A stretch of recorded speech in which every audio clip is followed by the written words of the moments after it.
Thank you, Joanna, and it's a real honor to be here tonight. It's such an amazing collection of people. Many of you I know, and many of you I'd like to get to know, and there are lots of young women in the audience, and I'm really delighted. Some of you are in school, some of you are in early stages of your career, and I hope that in some small way, my words tonight can help you think about the options and opportunities that you have and motivate you to take extra steps to really push yourself to be the very best that you can be. I am very passionate about diversity in all its forms, not just gender diversity, but also diversity of style, diversity of type, ethnicity, sexual preference. I really do think it makes a big difference in companies to have diversity of thought. I don't think it's a topic of being the right thing as much as it is a topic of being quite clever about how you run a business. It's a smart thing as well as being the right thing. Now, I feel like I was quite lucky. I did grow up in Kansas in the US, and it's right smack in the middle of the country for those of you who don't know your US geography. And one of the great things about growing up in the middle of the US was I grew up in an environment where people really said what they thought and did what they meant and did what they said. And that's played a big role for me in how I think about the opportunities that I have and how I conduct myself in business, generally speaking, and especially as a leader. I loved some of the comments earlier about mindfulness as a leader. And when I think back to my early days, I do feel quite lucky because I grew up in an environment where I was really encouraged to think big. I was encouraged to think about the world of possibilities.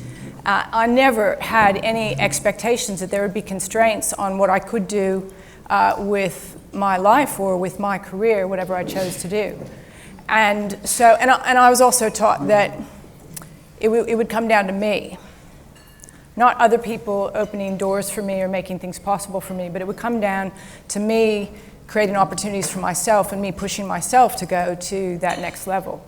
And I do think that, now that I know what I know, in the journey of my career, I think that was quite fortunate because others haven't been quite as lucky as I have been and have grown up in environments where they have seen biases, they have felt constraints, they've felt the expectations of society around them to take a path or a track that fit a particular mold. So I'm passionate about diversity. I feel quite lucky in my career that I have had a foundation that has encouraged me to really push myself and be the very best that I can be. I have spent quite a bit of time thinking about what it takes to build diversity in leadership. I'm sure Joanna will talk about it a bit later, but I've spent a bit of time thinking about my career and the different stages in my career. And for sure there was the first stage, which was I'm no different from anybody else. Second stage was, gee, I am very different. Not that it wasn't obvious, but I am very different. And if I just keep my head down, people won't notice.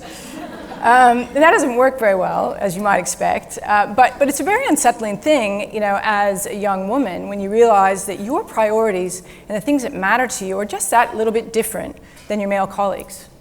And the way I would make trade-offs, that's a bit different than the way other people would make trade-offs.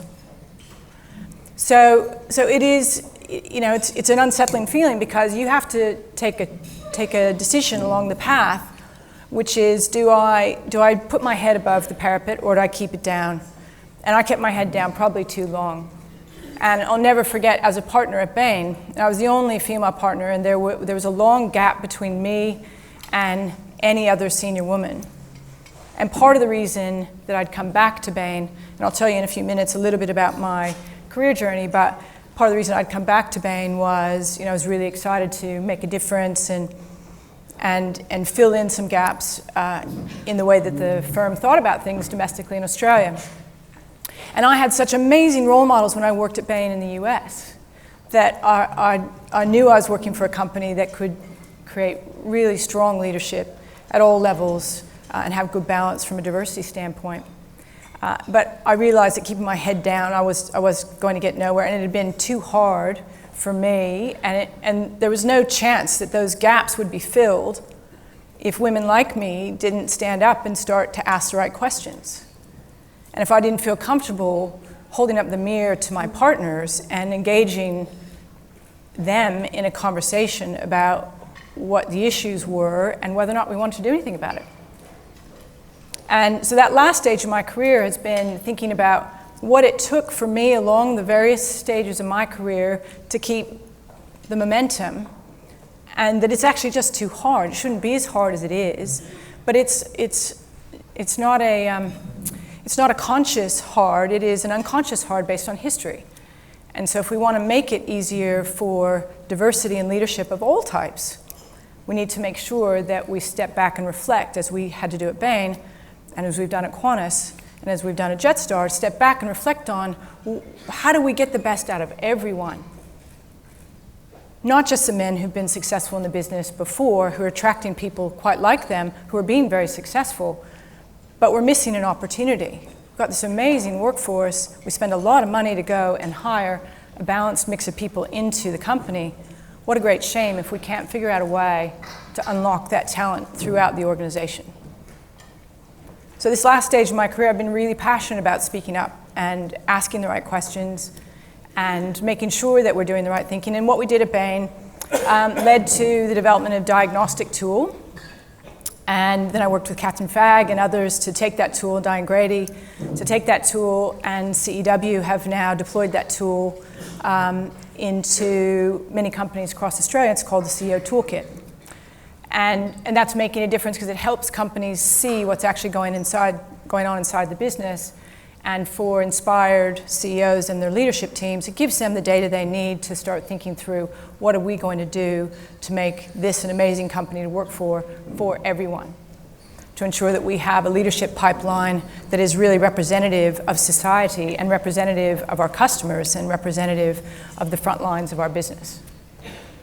So I'm very passionate about the topic, and I do think great progress has been made. It's a journey, though.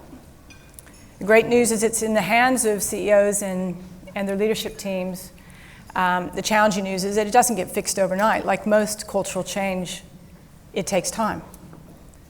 And the opportunity is so significant, and I think the business case around it is so strong that there's a lot of momentum that will ultimately see the generation of leadership in Australia today leaving the next generation of leaders in a much stronger place and with a journey that's well developed and momentum behind them. So with that as backdrop, I'll just tell you a few little stories which hopefully give you some insight in terms of how I think about what it takes, because the fact of the matter is, part of being successful is taking stock of your own skills and capability, being reflective and thoughtful about how you play to your strengths and taking advantage of opportunities, and taking personal responsibility for the opportunities that you create and taking personal responsibility for creating the world of possibilities. And yes, it may be harder today to achieve if you're different than the average, but it's yours to make. And the world will get better and easier and more balanced, and that will make it easier for people to move up through the ranks. But it's important just to, I think a little bit about how you want to make your day and how you want to be successful. So my history is interesting because I did grow up in Kansas, and I also spent 5 years part-time working in a supermarket. And you'll see some themes that come through my career. But I loved working in a supermarket, and I learned a lot about business just generally and customers and how to think about really engaging hearts and minds of people and how important that is. And that was invaluable for me before going to university. And in university, I decided my dad was a lawyer, so I thought, well, that seems like a good career. So I thought I would go into law school. And along the way, I decided I really didn't think I wanted to be a lawyer, and that I really wanted to go to business school. And so that sounded like a great plan, until I realized that meant I'd probably have to go get 5 years of experience before any business school would take me. And once I realized that, it was actually too late to take my exams to be a law student. I probably wouldn't have done it anyway. But that really seemed like a daunting, long period of time. And I really did want to go get my MBA, and I really did want to see what that would open up in terms of opportunities. But I didn't really want to wait until I was 28 or 29 to do that, because I had in my mind a plan, which was do as much as I can and succeed as far as I can go as a woman in business, and then have my kids, and do that when I've got a little bit more experience and reputational strength to rely on. So waiting 5 years to go to business school, that did not fit my plan. So, and everybody I talked to said, don't waste your time, you've got to sit for the GMATs, and then you've got to write essays, and they're painful, and you've got no chance, so why bother? And I thought about that and said, well, I think my 5 years working in a grocery store has been invaluable, and I'm sure I can write great essays. And I also worked as a waitress and as an accountant, part-time. I did lots of really interesting things, so I'm sure that qualifies. So I did apply to business schools, and I applied to all the usual suspects, and I got 2 positive responses. I got deferred admissions to Northwestern and to Dartmouth. And they said, we'd love to have you come. You are the perfect student for us, but you need to go work for 2 years. I thought, well, what great progress. So I just shaved 3 years off my timeline. Fabulous.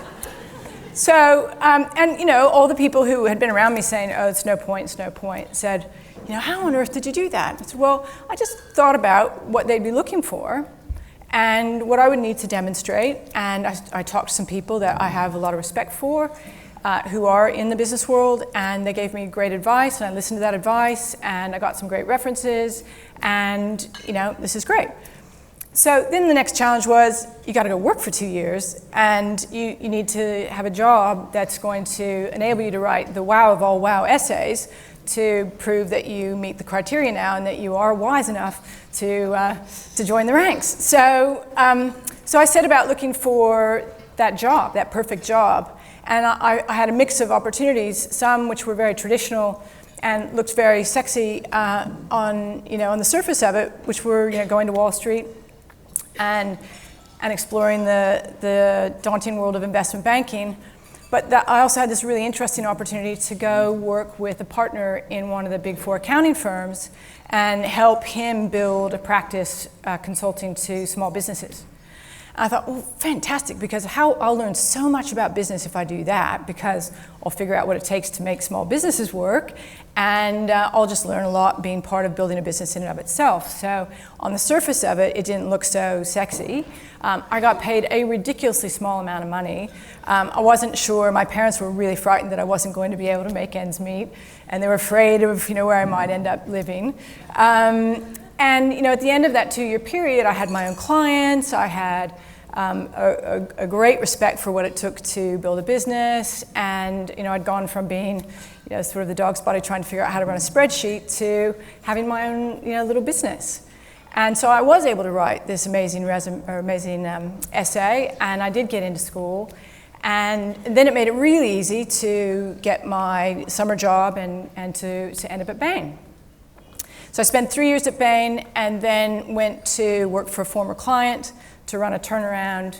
As Joanna mentioned, in the US, we were selling collectible products for kids. It was a very fast-moving consumer product, but we were publishing collectible cards, NBA basketball cards, etc. And that led to an opportunity to come to Australia and run a company that was also in need of some rethinking in terms of how the business was set up to deliver outcomes. And that experience exposed me to some amazing people in Australia. My parents were aghast at the thought of me moving to Australia. I wasn't very popular in my decision. I said I'd just do it for a year, and here I stand. I think I'm now nearly 20 years and a proud Australian. So, and that led to an opportunity to go back to Bain, and there's a book apparently called On Ramps and Off Ramps, so I'm the prototype of the off ramp and then back on. And my first client when I came back to Bain was Alan Joyce, and my second client was Roger Corbett, who was the CEO of Woolworths at the time.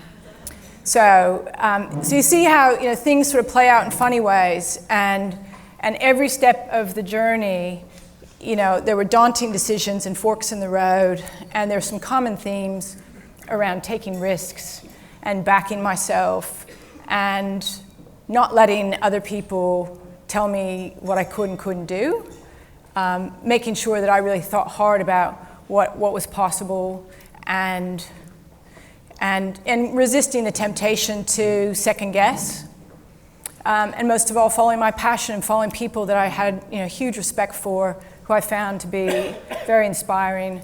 And that ended up being a pathway to finding people who were great sponsors, who taught me a lot, who helped me see the challenges that I was facing and helped me continue to develop and grow as an individual. So that's the snapshot. I'll tell you a couple quick stories just to put some context around some of the roadblocks and challenges along the way. And I'll tell you these stories in the context of Chatham House rules doesn't work in an audience this big, but all people involved in these stories are innocent, well-intentioned, and it's very hard. I mean, one of the insights through this process, it's very hard when you are the minority for the majority to understand how things will impact you. So hang on to that thought. So the first story is I was out on maternity leave when I was at Bain. And of course I was having my performance review while I was on maternity leave. And so I was having coffee with the managing partner, and I was really looking forward to the conversation because I knew that I'd had quite a good year. And in a consulting firm, for those of you who don't know, your performance review is quite a big deal because it determines how much money you get paid for the year. And what you get paid in your salary is not very big, and what you hope to make for the year usually is quite a lot bigger, so it's a big deal. So I was happy to make time on my maternity leave for this conversation, and conversation starts really well, where this guy said, fantastic job, clients love you, you'll have your biggest year ever, you're tracking really well from the standpoint of global benchmarks, and great job.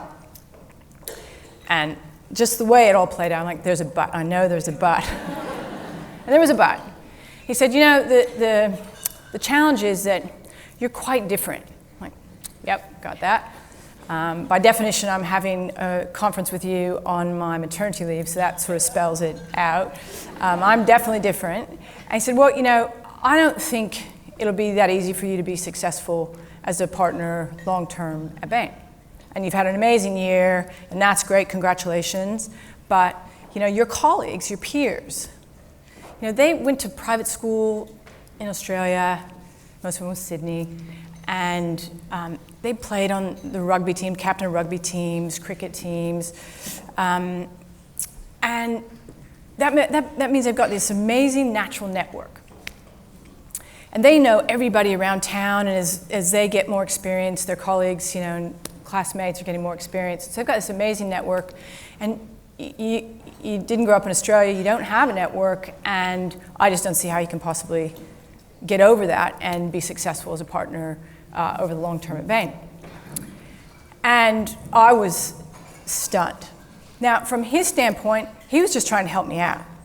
From my standpoint, what I heard was, you didn't grow up here, you're not a guy, and you didn't play, on the rugby team in New South Wales. Therefore, you got no hope in opening up, the CEO door or the board door, and life's going to be difficult for you.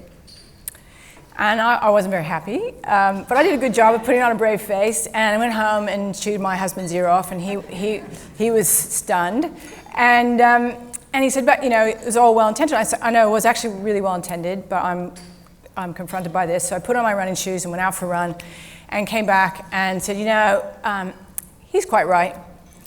I don't have a great network.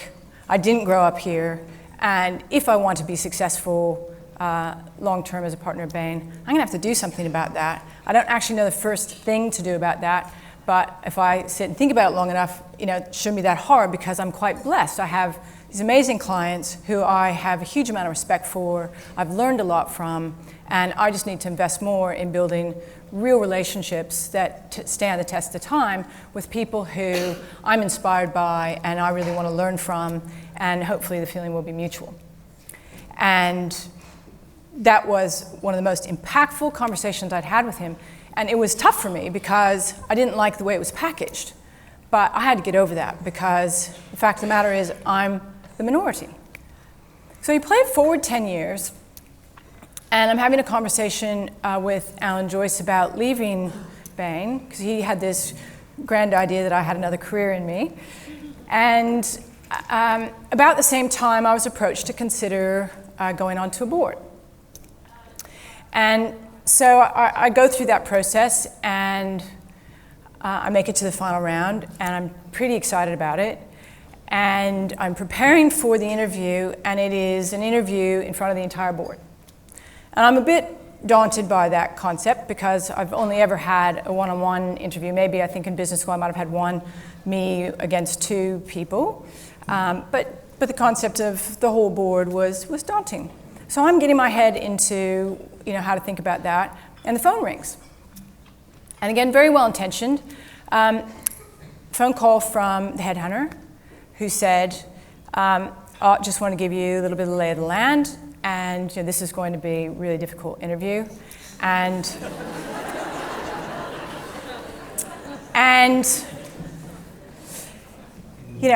the accomplishment to get to a final round for a board of this merit is extraordinary. So, well done. You should feel like just getting to that interview is a big achievement. And I'm feeling really energized at this point in the conversation. And I said, thank you, really appreciate that. Can you just give me a little bit more of the logistics? And then it circled right back to, so it's a really big accomplishment, and you should feel really proud. And the fact of the matter is, what they're looking for is somebody who is a CEO. And you don't meet that criteria. I said, well, actually, I was a CEO, much smaller company, mind you, but I was a CEO, and I had to take it through quite difficult circumstances, and I actually spent 6 years out of consulting, and I know a whole lot about retail, and I grew up on a supermarket floor in terms of my career in business thinking, and I've actually spent quite a bit of time working on things that are really relevant. But they're really looking for a CEO. So you should feel, hugely proud, because this experience will open up other opportunities. And so I said, well, that's great. I really appreciate the input, and we'll catch up soon. So I hung up the phone and was shaking because I was so deflated. So deflated. And that was not the intent. I genuinely don't think that was the intent of the call, but I was so deflated. And the intent of the call was to manage my expectations, which is a useful thing to do. Definitely manage my expectations. And so what I do, and there's a theme here, I said, I've got 15 minutes before the car's arriving to pick me up, and I got up and I walked out of the office and I went around the block twice. And by the time I came back in, I was really clear-headed. I'd been a CEO, I understood how hard it was to make change happen, I understood retail really, really well, and I was going in and I was going to play to my strengths. And it was a really helpful call because it helped me be really clear about what I needed to do to differentiate myself and to ensure that what I could bring to the board was clear. And so I took it as a bit of a rallying cry and got in the car and had the interview and left the interview and thought, I don't think I could have done any better, so I will actually feel really proud of the achievement, regardless of what happens. And then I got a phone call at the end of the day to say congratulations. And I said, oh, that's fantastic news. Yeah, you had a bit of an unfair advantage, but congratulations, that was a really good job. Now, can you just go back a minute, because I'm pretty sure that I had a disadvantage walking into that room, last I checked, and how on earth did I have an unfair advantage? Because you've got such a strong network, and it came down to that. So I only provide those two stories as a little bit of richness behind what it actually takes. And I think the same is true for men as well as for women. Because the more senior you get in a business, the tougher it is. Because there are fewer chairs and lots of capable and talented people. And so people have their own ways of helping you and supporting you to get to the next level. And sometimes you just have to step back and be really clear about what you want, what makes you good to go after that opportunity, and backing yourself. And don't let other people's intended help actually inadvertently take the wind out of your sails. Because it should do the exact opposite. Help you focus and be really clear about what makes you uniquely capable of that opportunity and go for it. And they won't always work out, but you should die trying, not wonder, well, I wonder if I could have, and maybe I should have, and what if I'd put my hand up for that role? Well, you definitely should, and give it a go, because most women hold themselves back because we're waiting to tick every single box, and there's lots and lots of research which we all look at and say, yep, that's right, that's me, that's me, that's me. But don't be that person. Recognize the need to take some risks.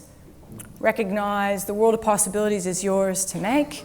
And if you back yourself and go for it, and think about the whole you in the process so that you're not making trade-offs that are not right for you to make, you just never know what's around the corner. So I'll leave you with that. I do think the world is ours to make individually. There is a huge opportunity in making sure that all businesses are more diverse in the future than they are today, and that only is a great thing for shareholders because diversity of thought makes a big difference. I see it every day in what I do at Jetstar and at Qantas, and it really does make a difference. So any little thing that you can do to advance yourself, if you're a woman in the audience, fantastic. If you're a man in the audience, anything that you can do to support your female colleagues and women that you see who have bright talent coming up through the business, role modeling to them that you can have balance in your life, sponsoring them and giving them words of wisdom and encouragement, helping them pick themselves up when somebody knocks the wind out of their sails, it has amazing impact, and you'll see the opportunities that unfold as a consequence of just providing that extra little bit of help, just leaning in that extra bit. So with that, I thank you for your patience and an attentive audience. Thank you.